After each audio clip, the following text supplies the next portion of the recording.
Hello friends, welcome to South Indian Culinary YouTube channel.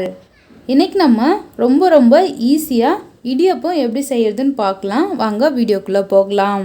First idiyappam செய்கிறதுக்கு ஒரு பாத்திரத்தில் தண்ணி நல்லா கொதிக்க வச்சுருங்க. பாருங்கள், இந்த அளவுக்கு கொதித்து வந்ததும் இதில் 2 டீஸ்பூன் அளவுக்கு எண்ணெய் சேர்த்துக்குங்க. நார்மலாக நம்ம வீட்டில் செய்கிற குக்கிங் ஆயில் தான். இது நல்லா கலந்து விட்டு ஸ்டவ் ஆஃப் பண்ணி இதை இறக்கி வச்சுருங்க. இப்போ ஒரு மிக்சிங் பவுலில் 1 கப் அளவு நம்ம அரிசி மாவு இல்லை இடியாப்ப மாவு நீங்கள் கடையில் விற்கும், அதை நீங்கள் வாங்கி கூட யூஸ் பண்ணிக்கலாம். இப்போ இதில் தேவையான அளவுக்கு உப்பு சேர்த்துட்டு இதை நல்லா கலந்து விட்டுக்கலாம். நல்லா இதை கலந்துட்ட பிறகு நம்ம சூடு பண்ணி வச்சுருக்க சுடு தண்ணியை கொஞ்சமாக இதில் சேர்த்து ஃபஸ்ட்டு கரண்டியால் நல்லா கிண்டி விட்டுட்டு அதுக்கப்புறம் நம்ம கையால் பிசைஞ்சிக்கலாம். இது பார்த்திங்கன்னா ரொம்ப ஈஸி மெத்தட். நிறைய பேர் பார்த்திங்கன்னா சுடு தண்ணி கொதிக்க வச்சு அதிலே மாவு போட்டு கிண்டிட்டு அதுக்கப்புறம் தான் இடியாப்பம் செய்வாங்க. அது மாதிரி செய்கிறத விட இது மாதிரி செஞ்சிங்கன்னா ரொம்பவே ஈஸி. நம்ம பிகினர்ஸாக இருந்திங்கன்னா ரொம்பவே ஈஸியாக பண்ணிடலாம். ஏன்னா நம்ம எந்த அளவுக்கு மாவு எடுக்கணும் இல்லை தண்ணி எவ்வளோ வைக்கணும்னு அளவுலாம் ஒரே கன்ஃபியூஷனாக இருக்கும்.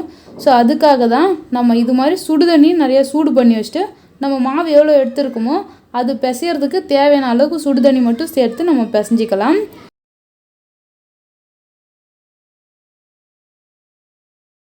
பாருங்கள், இந்த அளவுக்கு மாவு இருக்கணும். இப்போ இதை நம்ம ஒரு இடியாப்ப அச்சில் சேர்த்துடலாம். பாருங்கள், நான் இடியாப்ப அச்சு எடுத்துருக்கேன். இதில் நம்ம சேர்த்துக்கலாம். நீங்கள் இடியாப்ப மாவு சேர்க்கறதுக்கு முன்னாடி அந்த இடியாப்ப அச்சில் கொஞ்சம் லைட்டாக எண்ணெய் தடவிக்குங்க. அப்போ ஒட்டாமல் உங்களுக்கு அந்த இடியாப்பம் பிழியறதுக்கு ஈஸியாக வரும். ஸோ அதுக்காக கொஞ்சம் லைட்டாக எண்ணெய் தடவிட்டு இருக்க மாவு எல்லாமே அதில் எடுத்து வச்சுட்டு நம்ம இதை லாக் பண்ணிக்கலாம்.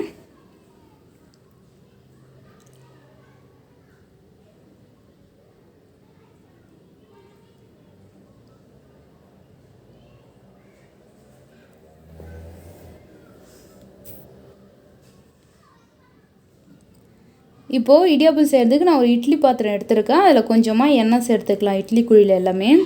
இடியாப்பத்துக்கு தனியாக இடியாப்ப பாத்திரமே இருக்குது. இடியாப்ப ஸ்டாண்டு நமக்கு கிடைக்கும். ஸோ நான் பார்த்திங்கன்னா இன்றைக்கி இட்லி தட்டிலே தான் வச்சுருக்கேன்.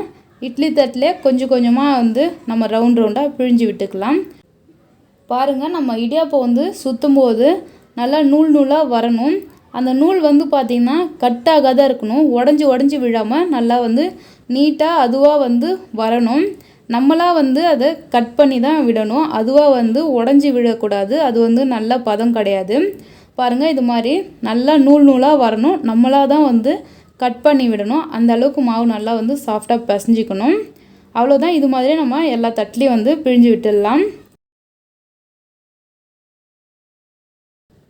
பாருங்கள், எல்லா இட்லி குழிலையும் இடியாப்பம் பிழிஞ்சாச்சு. இப்போ இது நம்ம இட்லி பாத்திரத்தில் வச்சிடலாம்.